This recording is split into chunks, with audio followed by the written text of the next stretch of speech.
What just happened on Monday Night Raw could completely change the direction of the Bloodline story. Royce Keys was standing alongside Solo Sikoa and LA Knight, and it looked like he had chosen his side. But tonight, everything changed. Keys didn't just attack one member of the Bloodline.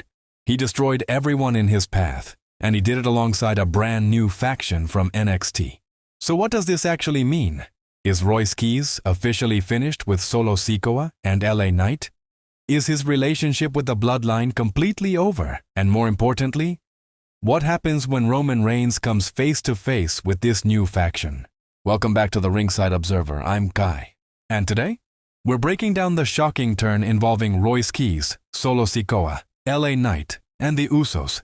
Why WWE may have created this new faction specifically to shake up the Bloodline story. And what Roman Reigns could do next. Let's get into it. The night started with Solo Sikoa and LA Knight standing together, once again presenting themselves as an unlikely but dangerous alliance. The Usos eventually came out, and what followed was a challenge that led to a tag team match. At that point, nobody expected Royce Keys to completely change the game. During the match, Jey Uso found himself outside the ring. Suddenly, Royce Keys appeared and attacked him near the barricade. At first, that attack could have been explained away. Maybe Keys was simply targeting Jey. Maybe he was sending a message. Maybe this was just the beginning of a rivalry with the Usos. But then everything changed. Royce Keys didn't stop with Jey. He went after LA Knight. He went after Solo Sikoa. And he went after Jey Uso. Within moments, the man many fans believed was connected to Solo Sikoa and LA Knight had turned into their biggest problem. And then came the biggest surprise of the night. Royce Keys wasn't alone. Two members of OTM from NXT appeared alongside him, officially establishing what looks like a brand new faction on the main roster. And suddenly, the entire situation makes a lot more sense.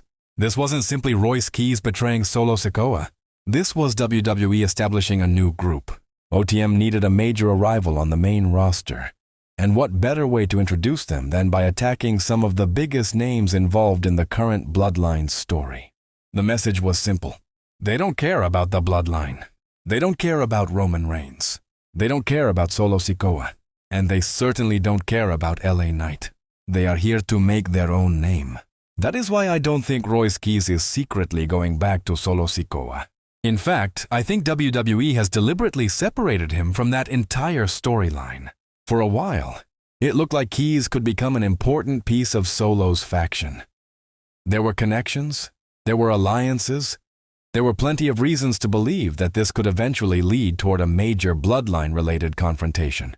But now, with OTM beside him, the direction appears completely different. Royce Keys has his own faction, and that means the Bloodline has a completely new problem. Now let's talk about Roman Reigns. Because Roman isn't dealing with just one opponent anymore. He's already got multiple problems surrounding him. LA Knight remains a major threat. Solo Sikoa is operating on his own. Penta is another potential obstacle. And now Royce Keys has created a faction capable of attacking members of Roman's family without warning. That creates an interesting possibility for next week's Raw. Roman could come looking for answers. He could demand to know why Royce Keys attacked Jey and Jimmy. He could confront Keys face to face. And if Roman decides to retaliate, we could be looking at the beginning of a completely new faction war. But here's the part I find most interesting. I don't think Royce Keys necessarily needs to become another member of the Bloodline story. He could actually become something much more dangerous, a completely independent threat. That's what makes this faction different. The Bloodline understands family politics. They understand alliances. They understand power. But Royce Keys and OTM don't appear interested in playing that game. They showed up, attacked everybody, and left the entire locker room wondering what comes next. And that uncertainty is exactly what WWE needs right now. The biggest question is whether Roman Reigns allows this to continue. If Royce Keys attacks the Usos again, Roman may have no choice but to get involved. And if Roman gets involved, OTM suddenly has the biggest target possible.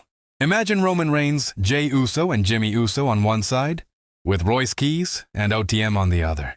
That could become a major faction war. But there is another possibility. Roman could decide that Royce Keys isn't worth his time.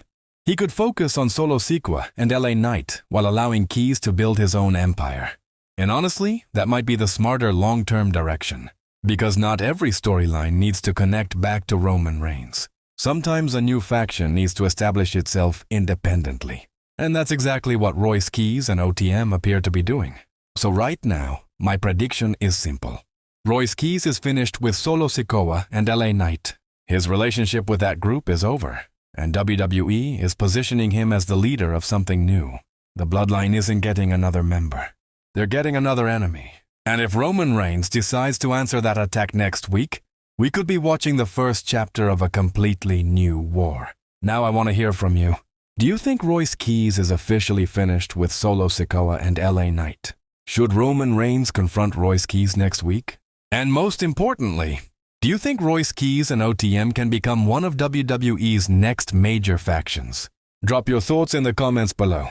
If you enjoyed the breakdown, hit the like button, subscribe to the Ringside Observer, and turn on notifications so you don't miss the next update.